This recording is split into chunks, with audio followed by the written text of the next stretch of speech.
As promised, we're going to do this little CES wrap up, so stay tuned for the breakdown.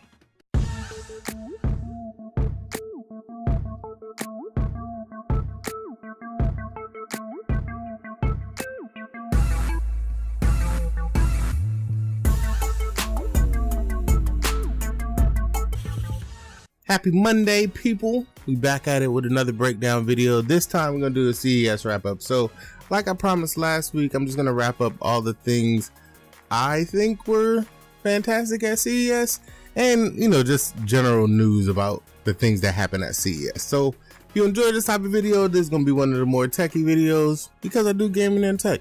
There's going to be a little gaming in there, but it's mostly tech because that's what CES is. For those of you who don't know, CES is the Consumer Electronics Show. It happens every January, and it's basically all the companies come together and say, hey, this is the future, look at it, it's great, buy our stuff, more or less.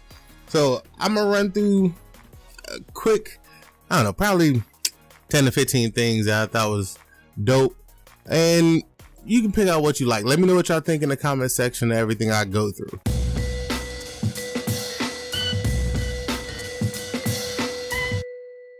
Starting this off, we're gonna go Nvidia. Nvidia, like I reported last week, they showed Nvidia Now, which is in closed beta. So if you want, go sign up for the closed beta.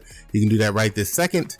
I don't know how likely you are to get in anytime soon, but Nvidia Now is basically a streaming service that'll make your games play better regardless of the hardware you're on. Now it requires a rather beefy connection. At least they recommend 50 megabits and minimum is 25. So like anything else, you need higher bandwidth in order to make sure that this happens correctly, but it will let your little cheap $200 laptop you bought from Walmart play games 60 FPS ultra settings, which you can't be mad at that. Like, as long as you have a good connection, even games that are very demanding, it'll still boost them up. So they have a list of the games, you can go look through that. They also announced their 4K G-Sync TVs from Asus and Acer and all these other places. It's basically a big ass monitor, like a 65-inch G-Sync monitor that they connected Shield to make sure that you can play all the newest games on your big ass monitor and have the lowest input lag and the smoothest frame hitches that you can. New G-Sync 65-inch TVs, basically. Now, I'm not a fan of playing too many PC games on TV, even console games. In all reality, I sit at my desk because that is where I'm comfortable, and I play most of them on my monitor. This is what it is. But I do have big ass TV, like any other man. I have a big ass TV, and this probably will be my next upgrade just because it'll provide me with a better one-to-one experience. We'll see how it is. I'll get one and I'll test it out for y'all, let y'all know how I feel about it. Moving on, we got LG. LG announced their roll-up TVs. It is basically a TV in a box. It's a flexible screen, 65-inch 4K. Completely will roll up into about a 8-inch box. Like, that's crazy how far technology has come in the last few years, that we went from just now getting these large bezel-less TVs that are super thin to get one that can roll up in a box. Like, bruh, we come a long way real fast. Moving on to Samsung, they announced the Wall, which is basically a 145-inch TV, no bezels. It uses micro LEDs, so you don't get any screen burn, according to Samsung. Now, I don't know how true that is, but it uses brand new technology, micro LEDs, and they are basically small backlit panels, so it's ultra thin and it's as big as a wall.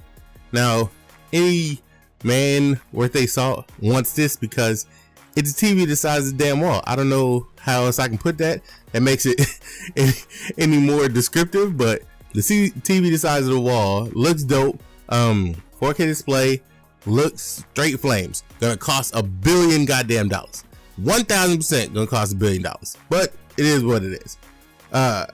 Samsung also announced that soon in the near future, you'll be able to control everything in your smart home from your Samsung Watch integration. That's coming soon. They didn't exactly say when. It was kind of vague on that. HTC Vive announced the Pro 2, which is a high resolution Pro set, and it's a little more ergonomically designed, so it has a more ease of use feature. If you have an HTC Vive, I wouldn't recommend upgrading.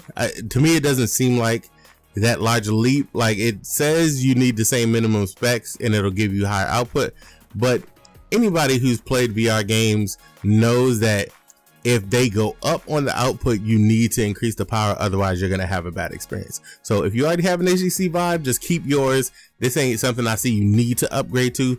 It does come with, integrated headphones and a whole thing. Like, it looks like a good entry point if you don't have a VR headset.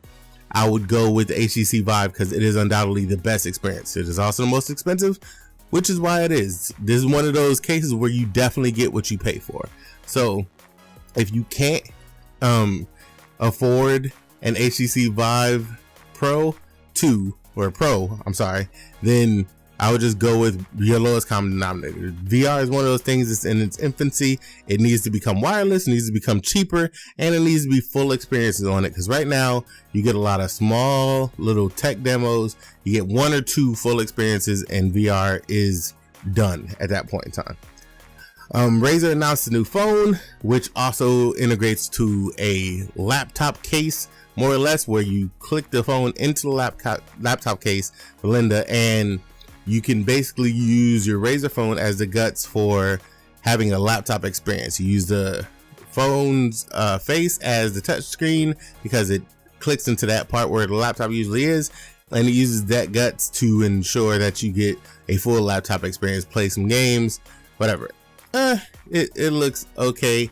I wouldn't be like ecstatic about everything you're gonna game on it, but if you're one of those people who likes to have gaming on the go and this seems like a thing to you, it seems like instead of just bringing your laptop, which I don't know, if you want the all-in-one experience, then this is for you.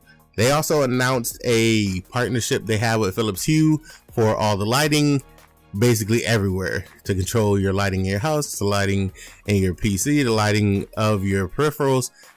So it'll be good to see where that goes, more or less, because right now it's kind of hit or miss.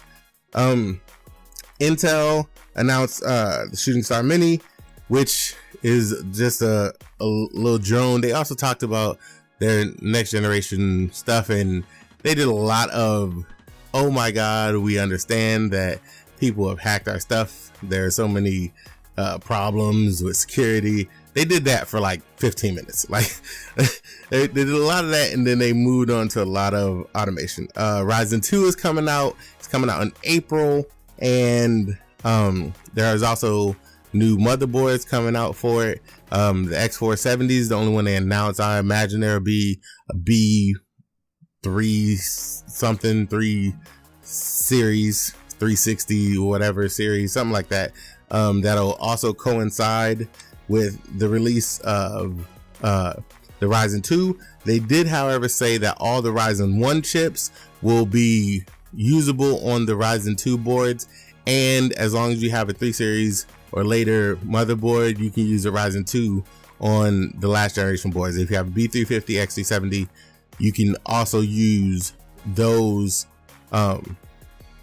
chipsets and with the new Ryzen 2. I don't know why you would. They didn't exactly say which would be better. They just said that the new boards will, of course, have better integration, but what that is exactly remains to be seen. Like I said, that drops in April.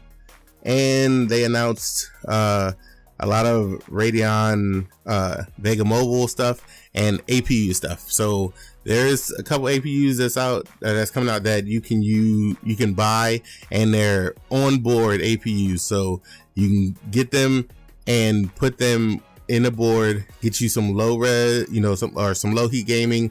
If you have a laptop or a board that has onboard cooling in a small form factor, this might be something you want to look into, just because it gives you the graphical capability of, you know, not too like stressful gaming, but still lets you game at a reasonable price. They're also pretty cheap. Like there's one it's $99, the other one's $169. You can get both of them actually pretty cheap. And then the rest of CES was basically flying cars, or not flying cars, but automated cars. I'm sorry. There was some automated jets, automated, you know, some drones and all that stuff. But CES has quickly become about automation. Sony announced a bunch of numbers, and then they showed off their dog, which is expensive as hell. So, it's an AI dog. This is one of those things where you just look at it like, oh, that's a novel concept. But as soon as Cujo decides that he wants to be, a series 2 or something, and he comes back in time, it's a wrap. I just want you to know that. I just want you to know. But a lot of CS moving towards AI. It's a lot of AI cars, AI dogs, little robots that do stuff for you. It's basically there. We're going to home automation and auto automation. That is pretty much where everything is moving. Nvidia even announced a self-driving race car, which is coming up in a automation event that is sponsored by Series 1. So a lot of technology is moving towards automation as a whole. And that's pretty much everything that came out of CES. Y'all let me know what y'all think of everything I covered in the comment section. And if you saw anything that I didn't mention, let me know what you saw that you think I should have put in here. Maybe I'll do a follow-up video. But it's been your boy Mastalin. Always give me the real. If you like this video, hit that like button, share it with your peoples, hit that subscribe button if you haven't already, hit that notification bell if you want to get updated whenever I drop a video. Love y'all like some play cousins, and I'm out.